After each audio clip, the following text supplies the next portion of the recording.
अच्छा, तो सर इसमें कसूरवार कौन है? मसलन ये तो मौजूदा इस वक्त हाइब्रिड निज़ाम कहा जा रहा है कि हाइब्रिड निज़ाम है, और आप हाइब्रिड निज़ाम की उसको तारीफ़ को समझते हैं।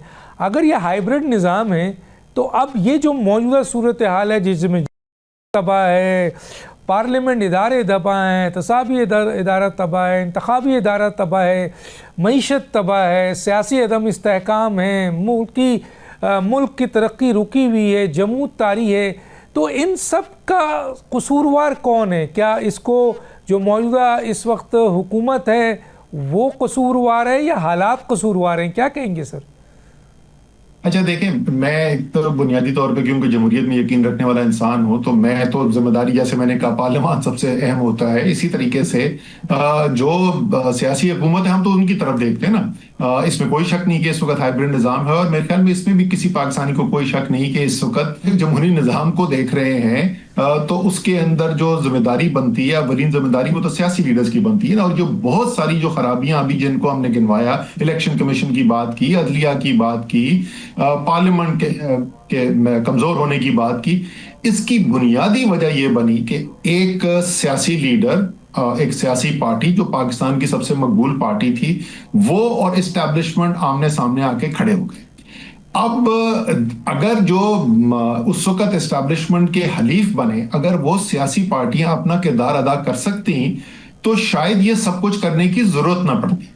आप ना इलेक्शन जीत सकते हैं, ना आप मईशत चला सकते हैं, ना आप एक आज़ाद सुप्रीम कोर्ट, आज़ाद हाई कोर्ट के अंदर जाकर मुकदमे जीत सकते हैं। तो सारे निज़ाम को सहारा देने की जरूरत पड़ गई, अगर मैं पोलाइट अल्फाज इस्तेमाल करूं उसको चलाने के लिए, क्योंकि जो सामने जो दीवार खड़ी की हुई थी वो, या खड़ी की हुई है, वो इतनी ज्यादा कमजोर है मेरे ख्याल में। और ये मैं बहुत अरसे पहले से बोलता रहा हूँ, आपके प्रोग्राम पे भी शायद ये मैंने बात की होगी, आज से 2 साल पहले से मैं ये कह रहा हूँ कि ये जो कांधों पे बोझ उठाया हुआ है एस्टैब्लिशमेंट ने, इस इंतहाई कमजोर और अवाम में गैर मकबूल हुकूमत का, तो इसका वजन से उनको भी नुकसान होता चला जाएगा, और वही हम देख रहे हैं।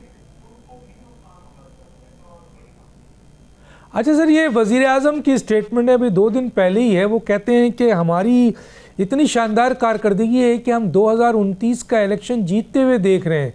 वो ये कह रहे हैं कि हम 2029 का इलेक्शन भी इसी कारकर्दगी की बुनियाद पे जीत रहे हैं।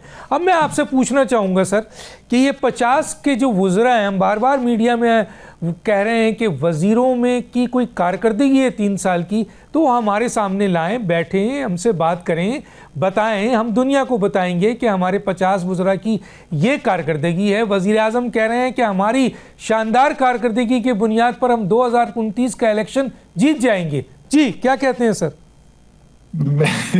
एक तो शहबाज शरीफ साहब को एक हुनर है, उनमें एक फन की सलाहियत रखते हैं, और वो जो है वो लोगों के चेहरों पे मुस्कुराहट लाने का ऐसे ऐसे शानदार स्टेटमेंट देते हैं कि इंसान हंसे बगैर नहीं रह सकता। पहले उन्होंने जब नए नए वजीर आजम बने तो उन्होंने कहा, मैं सारी रात जाग के और अपने कपड़े बेच के महंगाई खत्म करूंगा। अल्लाह के बंदे, अगर आपके जागने से और कपड़े उतार कर बेचने से मुल्क की मईशत ठीक हो सकती हो, तो फिर आपको तो कोई नोबेल प्राइज मिलना चाहिए इकोनॉमिक्स में। तो ये भी जो उन्होंने कारकर्दगी की बात की, उनसे बोले ऐसा करें, आप हमें ना आप डॉक्टर दानिश को कोई इसके अंदर तफसीली जवाब दें, ना सद उमर को आपको कन्विंस करने की कोई जरूरत है। आप ऐसा करें, सिर्फ 2 लोगों का मैं जिक्र कर देता हूं। एक वो IMF जिससे आपने खुद रिपोर्ट लिखाई और उन्होंने कहा कि पाकिस्तान के अंदर होशरुबा करप्शन हो रही है और अरबों डॉलर सालाना जो है वो मुल्क से चोरी हो रहे हैं, और उसमें से ज्यादातर पैसा जो है वो मुल्क के बाहर चला जाता है। और जो आज आपने अखबारात के अंदर भी पढ़ा होगा, जो उनकी नई रिपोर्ट आई है, जो हमारा मुआहदा है IMF के साथ, उन्होंने 11 नई शराइत उसके अंदर डाल दी हैं, जिनमें से कई शराइत जो हैं वो सिर्फ करप्शन पे काबू पाने के लिए हैं और ज्यादा निजाम को ट्रांसपेरेंट करने के लिए है।